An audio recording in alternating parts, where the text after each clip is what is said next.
Lecteur, lectrice, bonjour. Aujourd'hui, je vais te parler de 22-11-63 de Stephen King. Alors, Stephen King, normalement, on ne le présente plus. Sinon, tout le monde a entendu parler de cet auteur américain et certains lisent tout ce qu'il a écrit, d'autres se disent « Ah bah tiens, il faudrait peut-être que je teste ». Si j'ai un conseil à te donner, tu peux tester 22-11-63 sans problème. Il n'y a pas de 100, pas énormément, enfin, si quand même un peu. C'est Stephen King. Donc il est connu pour être le maître de l'horreur et de l'épouvante.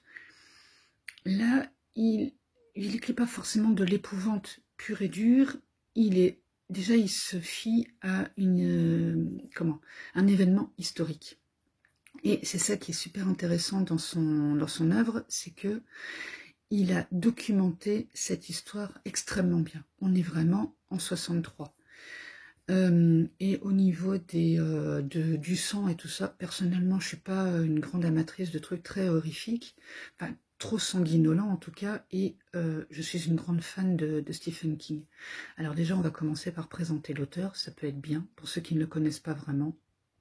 Pour la petite histoire, pour les lecteurs et les lectrices qui ont déjà regardé d'autres retours de lecture, je vais maintenant faire un format un petit peu différent, c'est-à-dire structuré, si c'est possible. J'ai un petit peu de difficulté avec le format structuré parce que quand je parle d'un livre, j'ai pas forcément l'habitude de structurer ce que j'explique. Le problème, c'est que moi, je pars dans tous les sens. Et donc là, j'aimerais quand même donner une petite, un petit ordre dans ce que je vais faire. Maintenant, je n'ai toujours pas écrit mes retours complètement. J'ai pris des notes. Mais pareil, à l'avenir, je vais essayer d'écrire beaucoup plus mon article avant de faire la vidéo pour essayer aussi de te structurer un petit peu dans mon retour. Donc Stephen King, c'est l'auteur de plus de 50 livres qui sont majoritairement des best-sellers. Alors maintenant, étant donné qu'il en a écrit plus de 50, on parle de ses plus récents, donc La Tour Sombre, La petite fille qui aimait Tom Gordon, Sac d'os. C'est marrant parce que personnellement, j'aime surtout. J'ai pas tout lu. Honnêtement, j'ai pas lu les 50 livres et encore moins les nouvelles parce qu'il en a écrit plus de 200. Moi, j'ai lu Christine, Carrie, Le Cimetière, La peau sur les os. La peau sur les os restant pour moi un de ses best-sellers, enfin un de ses meilleurs bouquins. Ça ne regarde que moi et mon avis personnel. Et donc là, je me suis dit, 22-11-63, il faut que je le teste. Alors, pour le résumé, je vais juste faire une petite pause, le temps de récupérer le résumé.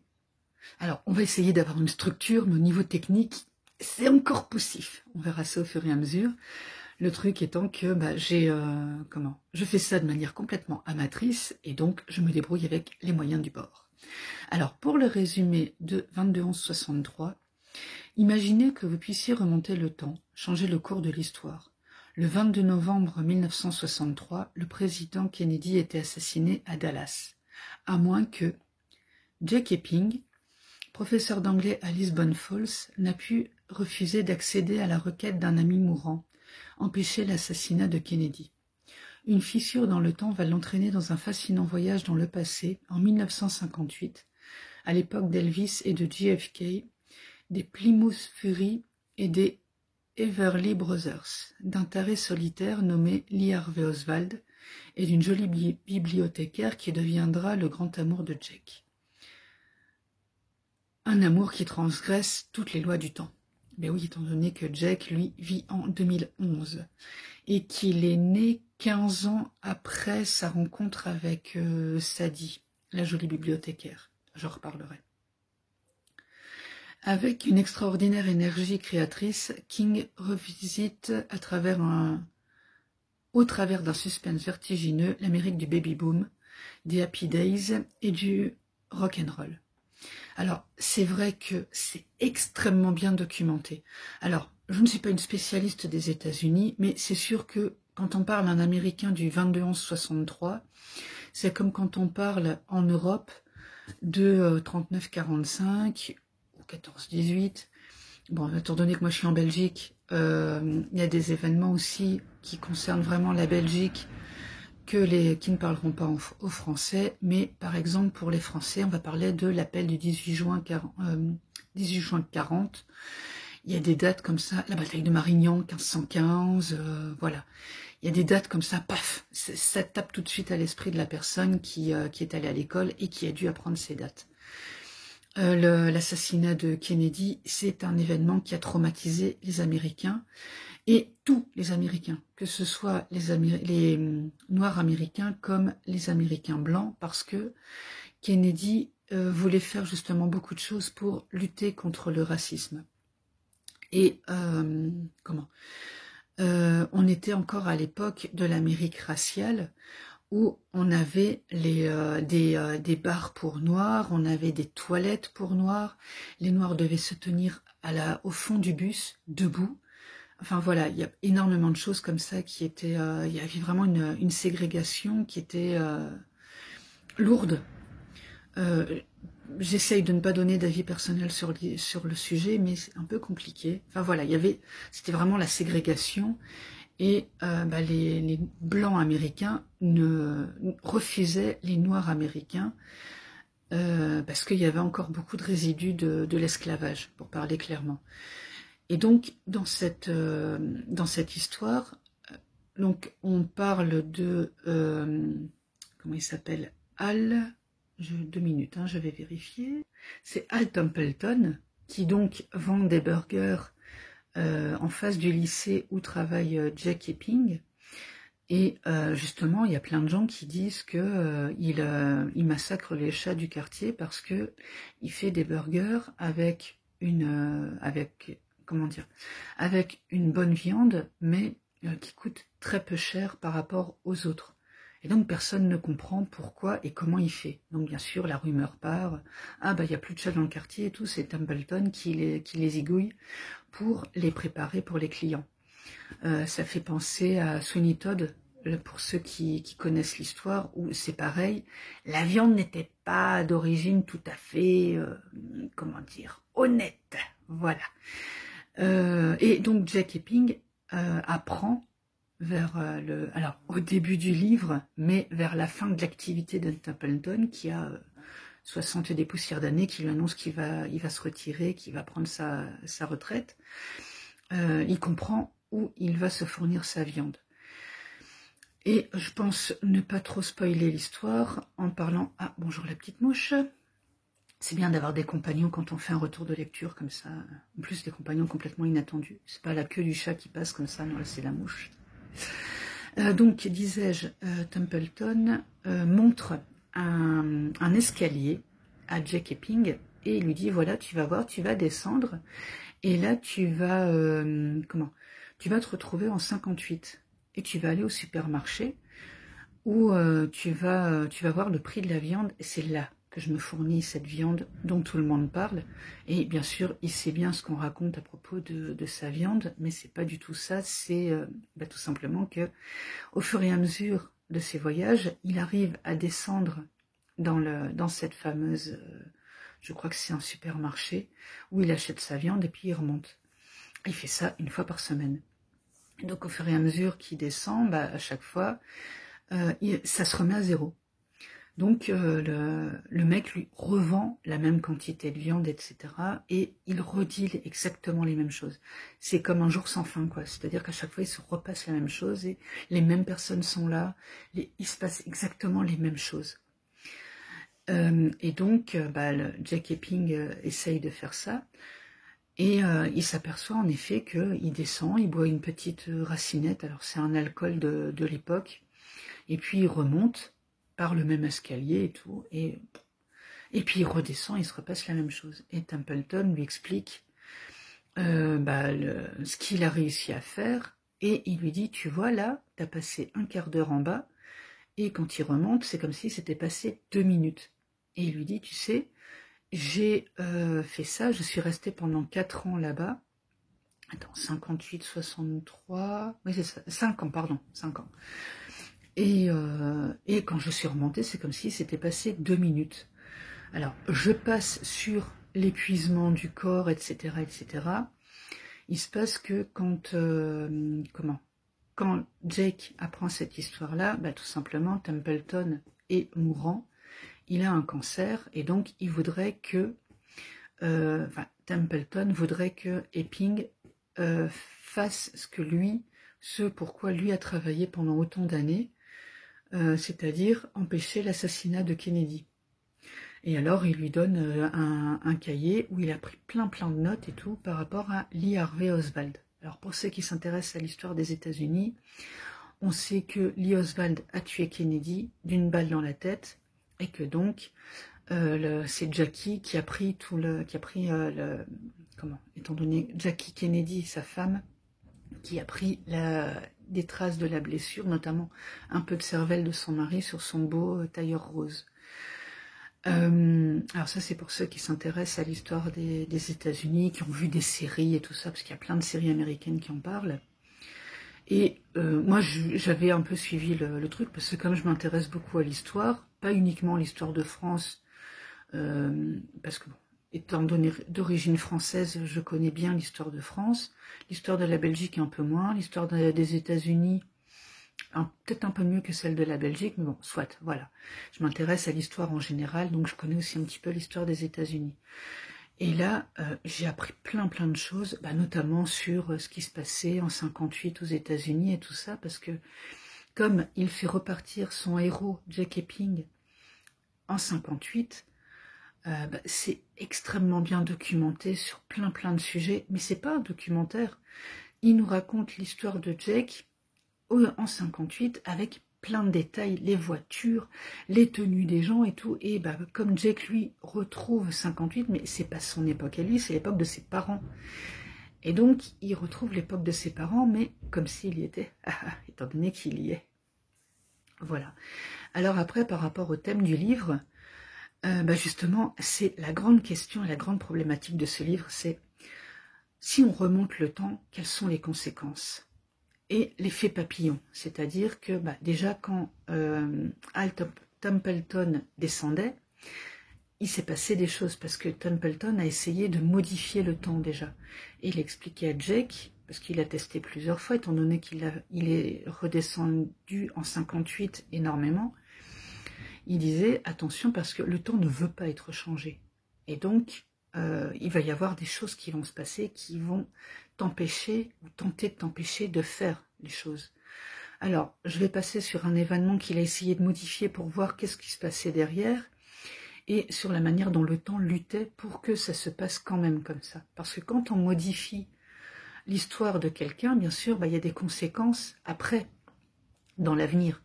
Alors, pour ceux qui connaissent Scott Quantum, c'est un peu ça, c'est-à-dire que c'est un scientifique qui remonte le temps et qui va au moment, au nœud de l'histoire de la personne qui fait que si on change cet événement-là, on change son avenir. Là, c'est ce qu'il a fait. Il a changé un événement qui a changé l'avenir de la personne. Et donc, si on empêche Lee Harvey Oswald d'assassiner Kennedy, on va changer l'avenir de millions de personnes, et pas uniquement aux États-Unis. On va changer aussi la crise de la baie des cochons, on va changer la guerre froide, elle a déjà eu lieu parce que c'était dans les années 50, mais on va changer la relation des États-Unis avec l'URSS, parce qu'à l'époque c'était l'URSS, je pense, si je ne me trompe pas. On va changer toute l'histoire du monde, quelque part, parce que les États-Unis étant un grand État très puissant, l'URSS étant un grand État opposé très puissant, ça change aussi tout l'avenir des pays autour. Et on a aussi l'histoire de Cuba. Et on a justement avec Fidel Castro et le Che. Le résumé, j'en ai parlé. Le thème, j'en ai parlé. Justement, voilà, c'est un peu l'histoire de l'effet papillon. C'est-à-dire qu'un battement d'aile du papillon à un endroit du monde peut changer énormément de choses dans le reste du monde. Là, on est vraiment là-dedans aussi. Et du coup, s'il arrive à empêcher l'assassinat de Kennedy, est-ce pour un mal ou pour un bien? Alors, j'ai pas envie de le raconter. J'ai trouvé des sites où on en parlait, où on expliquait ce qui se passe ensuite, notamment sur Wikipédia. Pour ceux qui ne veulent pas savoir et qui n'aiment pas se faire spoiler les histoires, ne va pas lire l'article sur Wikipédia qui raconte quasiment tout. Mon but, c'est de te donner envie de lire. Ce livre, c'est un pavé de 900 pages. Alors si tu le commences, tu sais que voilà, t'en as pour 900 pages. Par contre, moi, je me suis laissée porter Et je l'ai lu sur, comme j'ai montré sur la photo, hein, je l'ai lu sur Kobo. Alors, loin de moi l'idée de critiquer les liseuses et tout ça, mais par contre, pour moi qui suis une lectrice de livres papier, j'aime lire sur les deux, notamment Kobo, enfin Kobo ou Kindle, hein, je ne fais pas de publicité, mais sur une liseuse, ce qui est pratique, c'est que, voilà, là-dedans, j'ai 1000 bouquins, pas de problème, ça prend pas de poids, je peux lire la nuit, etc., je ne dérange personne, et c'est pratique. Parce que comme j'en ai une lumineuse, du coup je baisse la luminosité un maximum et je peux bouquiner tranquille sans déranger personne. Ça c'est génial. Par contre, quand on veut revenir sur un événement, qu'on veut retrouver quelque chose, une date ou un détail et tout, il n'y a plus qu'à faire tic tic tic tic tic pour retrouver la page et tout. Alors que je trouve que sur un livre, ça va vachement plus vite parce qu'on peut passer 3-4 chapitres en un bloc. Sur la liseuse, bon courage. Parce que moi, je me rappelle pas exactement à quel chapitre j'ai lu ça. Hein. Même si je l'ai lu sur quelques jours, sur un livre, je trouve qu'on trouve beaucoup plus facilement. Mais bon, soit. Ça, c'est mon avis personnel aussi. Mais après tout, je suis là pour donner mon avis de lectrice. Alors voilà, je partage mon expérience de lectrice aussi. Par rapport à mon avis, donc, je pense que je l'ai assez dilué tout au long de cette vidéo. Alors, j'avais dit que ça devait faire 15 minutes, mais comme d'habitude, je déborde. Mais quand on aime, on ne compte pas. Et quand on aime Stephen King comme moi, voilà, je ne compte pas non plus. Et c'est vrai que je pourrais être intarissable sur l'auteur et sur ce livre parce que il est très riche à plein de niveaux. Au niveau historique, au niveau des personnages, ils sont extrêmement bien creusés comme à chaque fois. Parce que Stephen King, c'est un auteur qui creuse énormément ses personnages. Et par moments, on va connaître la couleur de sa petite culotte au moment où elle était à l'école, en classe, et qui s'est passé cette scène-là qui est importante pour la suite. Alors, il y en a qui n'aiment pas. Personnellement, moi, comme je suis une lectrice qui s'attache énormément aux personnages, c'est vrai que j'aime beaucoup les personnages très creusés. Et notamment, on va en arriver à mon personnage préféré. Alors, c'est vrai que je me suis attachée beaucoup à la femme de Oswald. Je me suis attachée quand même pas mal à Templeton, dont on a l'histoire de la famille aussi dans le livre. Il y a qui encore? Il y a des personnages très forts que Epping rencontre dans le collège ou le lycée où il va enseigner. Étant donné que c'est aux États-Unis, c'est pas exactement la même chose. On va dire dans l'établissement où il va enseigner, parce que ce qui va se passer, c'est que du coup, étant donné qu'il arrive en 58 et qu'il doit empêcher un événement qui se déroule en 63, et qu'il va avoir besoin de mettre en place un certain nombre de choses, ce qu'il va faire, c'est qu'il va faire en sorte de travailler dans un établissement scolaire pour enseigner la littérature. Sans blague, c'est un petit peu ce qu'il a enseigné en 2011, donc c'est pas très compliqué pour lui, hormis le fait d'avoir un diplôme. Pour quand même donner un petit indice sur les choses, c'est que quand on vit comme ça à cette époque-là, même si on a beaucoup d'argent, il y a un moment où la fontaine s'épuise un petit peu. Et donc, ce qu'il va faire, c'est qu'il va utiliser les résultats des paris dont il va connaître les issues, étant donné qu'en 2011, on peut retrouver les informations sur Internet notamment. Internet qui va beaucoup lui manquer entre 58 et 63. Faire des paris, c'est bien. C'est une bonne idée. Maintenant, il faut voir aussi les conséquences. Voilà, je n'en dis pas plus. Et mon personnage préféré, ça reste Sadie, son grand amour. Alors, je ne retrouve pas, je peux faire une petite pause pour retrouver son nom de famille. Sadie Dunhill, voilà. Dunhill, en américain. Et donc, c'est une femme de son époque. Mais je crois que ce qui a fait que je me suis plus attachée à elle, c'est qu'elle est grande. Et donc, quand on est grande, quand on est une femme grande, eh bien, que ce soit en 58 ou en 2021, l'époque où je tourne cette vidéo, on a quand même des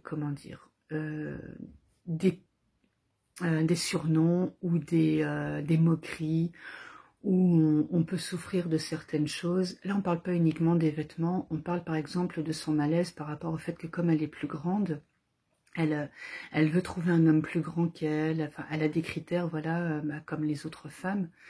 Et on n'oublie pas que entre 58 et 63, l'homme protège la femme. Donc justement, elle doit être plus petite parce que physiquement, elle doit être protégée par un homme, etc. Voilà.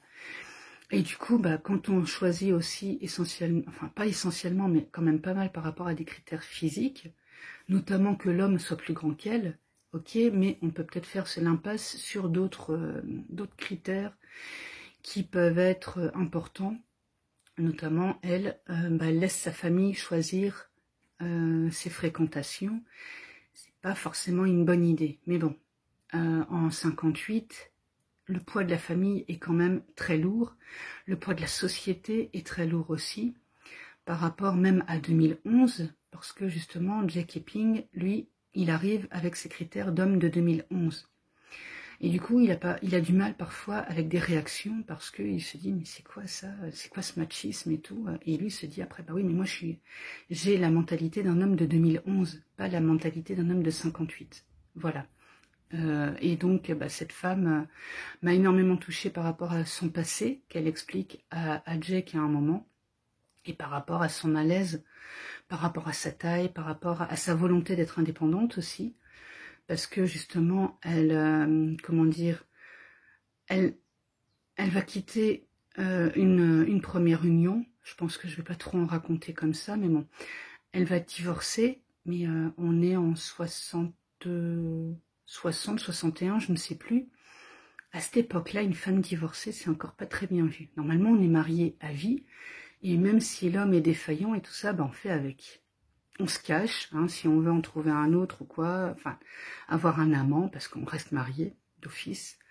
Et si on veut trouver le bonheur, on se cache pour pas que les voisines le voient et tout, ne critiquent de trop, mais voilà. Mais sinon, on fait avec le bonhomme, et puis c'est tout, parce que on n'a pas le choix.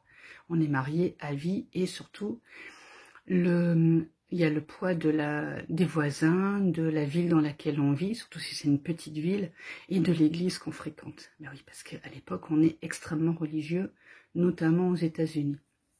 Donc voilà, c'est pour ça elle m'a beaucoup touchée par rapport à toute son histoire globale, hormis sa taille, parce que c'est pas non plus... Je parlais de critères physiques, et justement, il n'y a pas que ce critère de taille qui m'a touchée, c'est tout ce qu'elle vit, toute l'histoire du personnage. Parce que Stephen King détaille extrêmement bien ses personnages, mais alors il n'est pas forcément très gentil avec eux.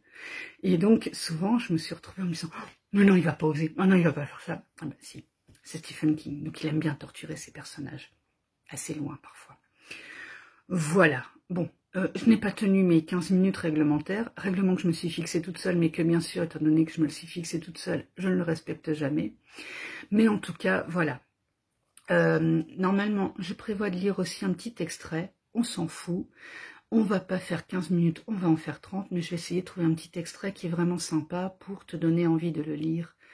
Ce bouquin qui est vraiment passionnant, lecteur-lectrice.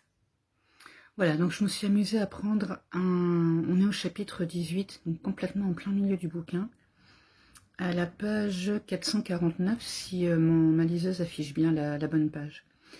Pendant que je prenais mon mal en patience, attendant que les Oswald emménagent dans le taudis de Fort Worth, j'ai visité plusieurs fois le 214 West Neely. Dallas craignait un max, comme mes lycéens de 2011 avaient coutume de le dire. Ça, c'était sûr. Mais West Neely se trouvait dans un quartier un peu moins crade que Mercedes. Ça puait, évidemment. En 1962, presque tout le centre du Texas put les raffineries en mauvais état de fonctionnement. Mais les odeurs de merde et d'égout y étaient absentes. La chaussée s'effritait, mais elle était goudronnée. Et il n'y avait pas de poules. Un jeune couple avec 3 enfants vivait actuellement au premier étage du 214. Quand ils auraient déménagé, les Oswald s'y installeraient. C'était l'appartement du rez-de-chaussée qui m'intéressait, car lorsque Lee, Marina et June emménageraient, moi, je voulais être en dessous. Au mois de juillet 62, l'appartement du rez-de-chaussée était occupé par 2 femmes et un homme. 2 grosses femmes au mouvement lent et au gros prononcé pour les robes tablier chiffonnées. L'une avait la 60aine et boitait sévèrement. L'autre avait la 30aine avancée ou la 40aine jeune. Leur ressemblance les désignait comme mère et fille. L'homme était un squelette relégué dans un fauteuil roulant. Ses cheveux clairsemés lui faisaient un halo d'embrun blanc autour de la tête. Une poche de pisse trouble reliée à un gros tube de cathéter était posé sur ses genoux. Il fumait constamment en tapotant ses clopes dans un cendrier fixé à l'un des accoudoirs de son fauteuil roulant. Voilà, donc ça c'est l'extrait, un extrait. Et on apprend bien que, voilà, il sait déjà où Oswald va s'installer. Et on est en 62, alors que l'assassinat va avoir lieu en 63. Et lui, il est en train de tout planifier pour réunir toutes les conditions optimales pour savoir quand Oswald va opérer, comment il va opérer et comment il va pouvoir l'empêcher de tirer. Et du coup, en 62, il est déjà en train de surveiller l'appartement dans lequel il va emménager en juillet. Attends, c'est en quelle année qu'il va... En juillet qu'il va s'installer. Et lui, du coup, ce qu'il va faire, c'est qu'il va faire partir la fameuse famille là dont j'étais en train de parler. Et voilà, quand je parlais aussi du fait qu'il décrivait l'époque, là, il parle des robes tabliées chiffonnées.